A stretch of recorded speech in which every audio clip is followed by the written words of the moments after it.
Saya berani botak kalau Indonesia Lolos Piala Dunia ya. lolos Piala Oke, Dunia. ingat ya. Jadi di follow aja IG-nya. Lihat Bang Maul nanti botak. Nah,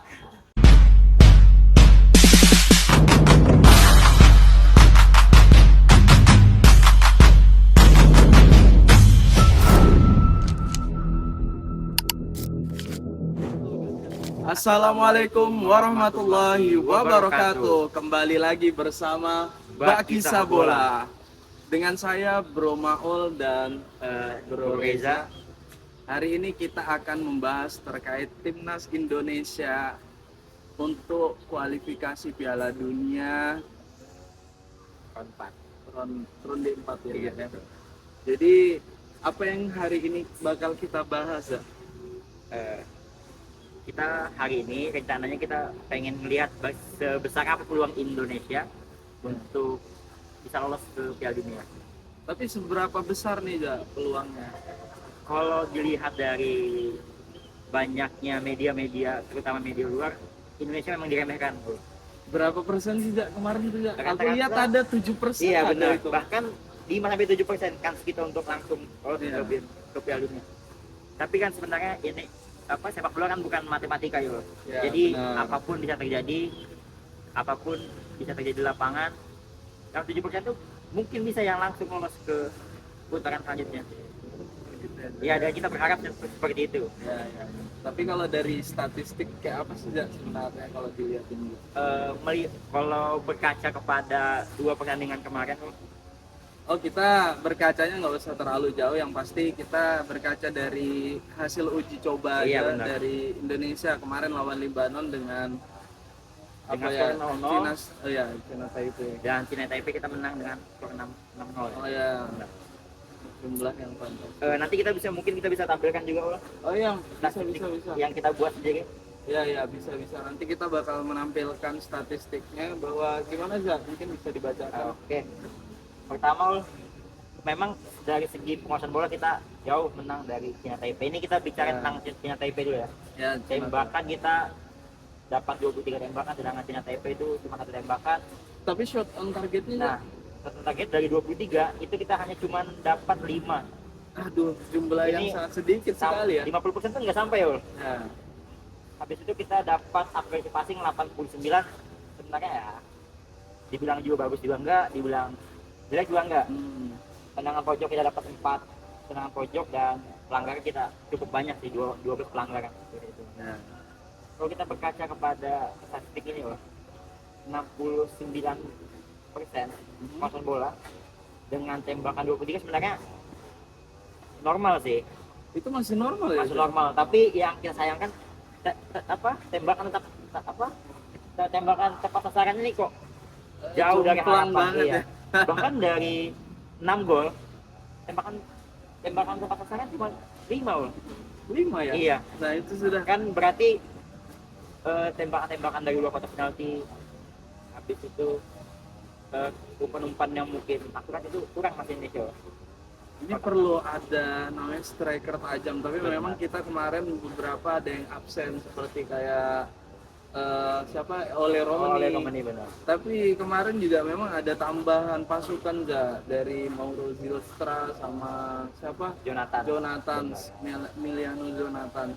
Nah itu tapi masih kurang, tapi mereka dipanggil lagi artinya masih ada kekuatan tambahan untuk menggedor Arab Saudi untuk pertandingan pertama ini. Harapannya seperti itu. Jadi kalau ya, Gimana? Kalau menurutmu dari 2 nama yang tadi yang disebutkan lebih puas kemana? Mauro atau Jonathan? aku Jonathan sih, soalnya tusukannya luar biasa, tapi dia kadang melepaskan. Kenapa kemarin kita banyak banyak tembakan dari luar, itu kebanyakan dari dia juga gitu, tiba-tiba nembak aja. Benar. Gitu. Dia tahu-tahu nembak gitu Sama, aku juga cukup kaget sih dengan debutnya Jonathan. Dengan debut dia benar-benar bisa nusuk dari sisi kanan. Kita kemarin tuh kayak buntu banget dari tengah ya. Dengan masuknya Jonathan waktu lawan Cina Taipei cukup memberikan efek sih di babak kedua. Iya. Benar sih, daripada mungkin jangan daripada sih, kayaknya mungkin Sananta masih belum skillnya seperti Iya, mereka itu masih benar. belum. Jam terbang memang Ya, kelihatan jam sih. terbang memang kelihatan. Habis itu kita berkaca kepada pertandingan kedua. Sebenarnya kita sedikit kecewa Ya, dengan pertandingan kedua ya kan. lawan Lebanon Benar. ya. Tapi kita juga nggak bisa menyalahkan soalnya Lebanon juga mainnya bener-bener pakai rebus. Bahkan banyak yang bilang itu bukan pakai rebus lagi tapi pakai pesawat. Iya iya ya, ini yang dikhawatirkan ketika nanti lawan Arab Saudi ataupun Irak ya. Tapi walaupun kayak gitu, dari pertandingan sebelumnya Arab Saudi juga main terbuka aja sih ya. Iya sih. Beda kayak lawan Lebanon. Nah tapi kalau kata-kata tim Timur Tengah ini sama dengan gaya mainnya, dengan drama-dramanya. Ini Ya, menurut aku dari Clippers harus banyak belajar sih dari pertandingan melawan Lebanon. iya gitu. Iya, harus belajar bagaimana kita mengontrol emosi. Kan kemarin buktinya Kevin Dix aja sampai terpancing kan. Iya ya, benar-benar luar biasa. Memang Timur Tengah tuh kacau dari segi apa? Dari segi pemain emosi memang Benar. jago mereka. Nah tapi dari pertandingan lawan Lebanon, memang kita menguasai bola itu sekitar 81%, jauh banget. Benar-benar kita mengurung sih. Tapi memang lagi dan lagi kita punya dari 81% penguasaan bola, kita hanya punya tembakan 9 tembakan. Ya. Kurang banget ya. Dan yang lebih disayangkan lagi, kita hanya nggak ada sama sekali tembakan tepat sasaran. Aduh, kacau. Itu Sebenarnya cukup puas dengan segi bermain umpan dari kaki ke kaki, tapi kita kan sepak bola nggak hanya butuh ball possession tapi kita butuh kemenangan, apalagi nanti melawan Arab atau melawan Irak yang sama-sama tim basicnya Timur Tengah gitu. Kalau menurutmu apa yang kurang dari pertandingan melawan Lebanon? banyak banget. Dari 81 tembakan, dari 81 ball possession kita hanya dapat 9 tembakan dan 0 shot on target. Sebenarnya dengan masuknya Emiliano Jonathan itu bagus. Tusukan-tusukan yang dihadirkan dari sisi kanan maupun kiri, sempat bergeser ke kiri juga, itu tuh bagus ya. Cuma ya itu masih kurang dalam nyambut bolanya itu. Dari Sananta pas ketika masuk babak kedua itu juga belum ada angin segar untuk Indonesia timnas gitu kan. Nanti ini pasti nanti nggak tahu, dari 29 pemain ini kayaknya Sananta masih disimpan dulu, dan mungkin antara Mauro Giostra dan Jonathan ini pasti bakal masuk dalam pertandingan. Nah ini kita bahas line up ya kalau bisa ya. Kira-kira potensial line up ini siapa aja sih ya? Kira-kira dari kiper mungkin kalau dari kiper Martin Pas, walaupun kondisinya ini kurang kayaknya aja. Tapi sebelum kita bahas line up, menurutmu ini prediksi kamu, kita tetap pakai 3-4-3 seperti Sintayong, 3-5-2, atau kita pakai ini prediksi kita ya, atau pakai formasi yang sempat dicoba dulu Kalau aku sih dengan 4 back. dengan berkaca positifnya pertandingan kemarin, kayaknya masih 4 back kemarin itu. Apalagi kalau tipikal pemain Belanda. pelatih Belanda, kayaknya 4 itu yang cocok gitu. Benar. Sebenarnya aku cukup senang dengan Patrick Kluivert, dengan ada yang lagi uji coba, dia bisa bereksperimen ya, dengan 4 back, tidak terpakuannya dengan satu formasi. Tapi kemarin ada lihat nggak postingan Kluivert? Iya. Ya, yang seolah-olah membocorkan formasi dengan pakai 3 back. Ini menurutmu hanya strategi atau gimana? Iya, strategi itu kayaknya strategi ya. Soalnya memang pelatih tipikal Belanda tuh ya mungkin 4 itu cocok, 4 back itu. Oke. Cuma ya itu optimisnya itu aja dulu. Berarti kita saya dan Maul ini bersepakat bahwa Indonesia harus pakai 4 back ini. Jadi potensi line up. line up dah. Kalau Ini malam ini loh, Za. benar, Malam iya. ini loh, Ini Za. kita tag-nya pagi-pagi banget nih. Pagi-pagi. Demi timnas Indonesia. Makanya saya pakai baju batik ini supaya menandakan. Oke, Za. Jadi potensi line up siapa, Za? Sebenarnya pertama dari penjaga gawang ya. Ya. Dari datangnya Emil, aku memang lebih suka dengan gaya bermainnya Emil. Ya. Dari segi pengalaman, Jelas. Dari segi CV memang lebih Ya, meyakinkan. meyakinkan. Karena Apalagi pernah di Juventus bener. juga, apalagi di Inter Milan. musim ini di main di Serie A dia benar-benar Iya. keren Di banget sih. Cremonese. Benar. Apalagi dengan beberapa kali clean sheet, bahkan sempat menjadi kiper terbaik mingguan Terbaik pekan. iya. Ya. Saya lupa pekan keberapa. Ya. Tapi itu cukup membanggakan sih bagi Indonesia punya kiper kelas dunia gitu. Ya. Tapi sayangnya tiba-tiba di detik-detik terakhir menuju round 4 ada cedera otot waktu latihan. Nah itu sangat disayangkan banget ya Zak ya. Iya. Tapi nggak jadi soal, yang pasti ini kita masih ada backupan ya. Benar. Ini Martin Pas walaupun juga dalam keadaan baru selesai. Ya, mungkin belum 100% juga kali ya. Ya baru pulih lah ibaratnya.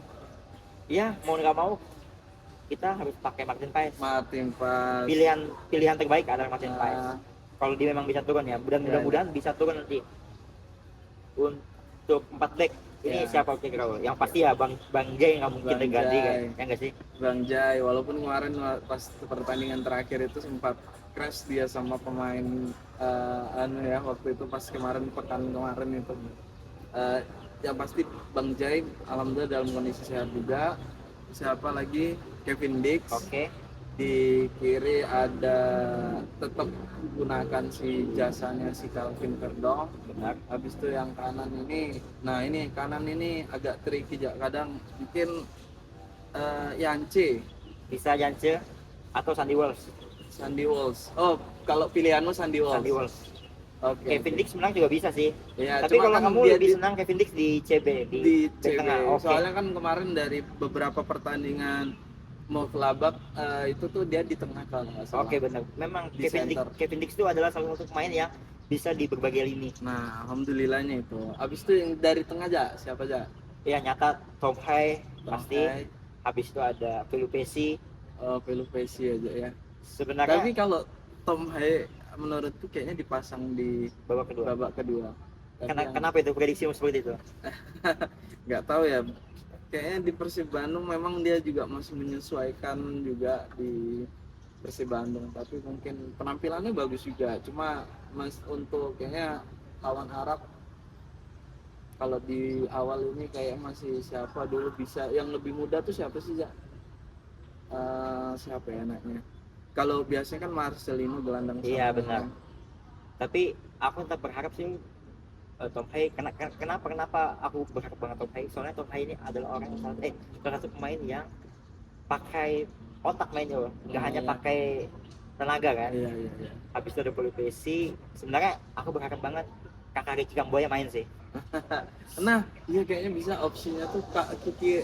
Ricky Kamboya. Habis itu depannya itu mungkin ada Enggak, sayap kiri sayap kanan. saya pikir itu aku berharap Jonathan main. Ya. Tengahnya Ole ya, kalau di sebelah kanannya bebas lah siapa aja. Kalau siapa Jonathan kan mungkin bisa di backup dengan Lidi Pali. Ya. Ada siapa lagi pemain Dewa tuh, Egi benar. Sebenarnya ada opsi lagi selain tadi kita bicara tengah lagi, kembali ke tengah ya. Ada Mark Klok. Iya, Marco kan masuk ya? Iya, back.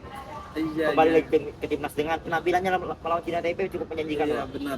Dengan Jadi mungkin bisa dipasang di tengah juga bisa sebenarnya. Iya sih benar. Iya. Cukup menjanjikan soalnya penampilannya dari Kapten Persib Bandung ini. Oke, luar biasa potensial line up yang pasti Abang Ole pasti harus jadi starting line up. Harusnya main sih, Bang. Dia langsung harus gedor Arab ini pokoknya. Minimal ya bisa nyetak gol lah. Iya. Siap. Jadi, nah kita harus kasih challenge dong, ya. Oke. Ini pertandingan Arab sama Irak ini kita optimis harusnya bisa masuk Piala Dunia ya, Ja. Harus sih. Seminimalnya kita imbang lawan Arab, Bisa menang lawan lawan Irak. Irak. Atau dibalik lah, menang lawan Arab karena kita punya chance untuk menang lawan Arab karena kita udah punya 2 kali pertandingan Iya, kita nggak pernah benar. sebenarnya kita nggak pernah kalah lawan Arab, Ya. mau di kandang maupun di kandang ya kan. Ya. Ya, Ini mudah-mudahan itu sebagai modal awal kita untuk bisa pemain timnas kita semangat. Ya. Intinya itu teman-teman, kita sudah sedikit membeberkan terkait dari statistik dan potensial line up. Jadi gimana ini Za? Apa soal berani nggak apa kasih challenge gitu kan?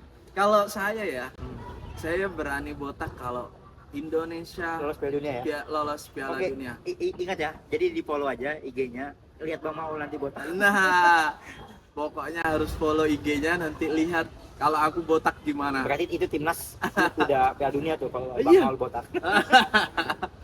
Jadi kalau Reja apa nih? Za? Kalau aku sih Ul, ada hadiah buat teman-teman Oh, iya. berbagi. Kalau Indonesia lolos ke Piala Dunia, salah satu followers kita Ul, di IG maupun di mana Hah? aja, itu mungkin bisa dapat jersey Borneo tahun 2020 versi Supporter Issue. Waduh. Ya, di follow aja makanya IG-nya. Iya, itu nanti kita ada giveaway kalau timnas Indonesia bisa lolos Piala Dunia. Ya, dan itu berharap banget itu bisa terjadi. Dan kita kalau ada sponsor juga kita bakal terbang ke USA. Bisa kan? nih. Waduh. Sekalian umroh kan. Iya. Tapi sebelum kita tutup, lolos ke USA. Iya. Ya. menurutmu berapa potensi skor yang bisa kita dapat? Untuk lawan Arab ya, Za ya. Pertama 1-0 aja deh, gak usah muluk-muluk. Itu tuh udah, Siapa yang nyetak nih? kalau aku ya kayaknya pengennya Jonathan. Oke, pemain muda ya, asal Depok. Ya, wes, asal Depok bener. Boleh Depok. Iya, realistis sih memang. Iya, iya. Sebenarnya realistisnya gitu kita bisa menang lawan Arab dan bisa imbang melawan Irak. Kalau bisa ya sampai bersih dua-duanya kan. Sapu bersih dong dua-duanya, Za. Banyak sebenarnya skema-skema yang memungkinkan kita lolos. Pertama kita menang 2 kali, atau kita menang 2 kali imbang sekali, atau juga kita bisa imbang lawan keduanya, tapi itu agak tricky sih kita. Soalnya kita masih berharap sama tim lain. Iya, Kalau iya. misalnya kita imbang lawan Arab 1-1, habis itu kita imbang lagi lawan Irak 1-1, kita kan otomatis kan berharap mereka itu Irak sama Arab kan 0-0. Iya. Itu Susah opsi yang nggak perlu kita pikirkan. Iya. Kita Optimis aja dulu. optimis. Tapi teman-teman ingat, seoptimis apapun tetap kita sisakan ruang untuk ikhlas gitu. Soalnya timnas kita juga bukan dewa yang Iya. bisa Malah target dari Erick Thohir sebelumnya kita ditargetkan di 2030. 2030 ya. Ya, 2030. Jadi jangan khawatir bahwa ke depan ini kita masih ada punya peluang untuk melanjutkan kerja timnas ini bisa melanggang ke Piala Dunia. Benar. Tapi kita tetap berharap di 2026 ini timnas Indonesia bisa lolos ke dunia. Iya, benar. Dengan lolos langsung maupun nanti melalui round 5. Tapi round 5 terlalu berat lah. Kita cukup sampai sini aja. Kalau bisa pemain-pemain timnas itu, saya sepakat banget dengan kata-kata Coach Justin. Dia bilang kalau bisa pemain timnas itu nggak perlu ada pikir ada lagi round 5. Mati-matian lah, udah di round 4. Benar. Itu betul banget ya. Itu. Mungkin itu aja video dari kami. Semoga ini bermanfaat untuk teman-teman pecinta sepak bola Indonesia. Oke, sekian dari kami dari Bakisah Bola. Ya. Wassalamualaikum warahmatullahi wabarakatuh. Itu Salam sportivitas.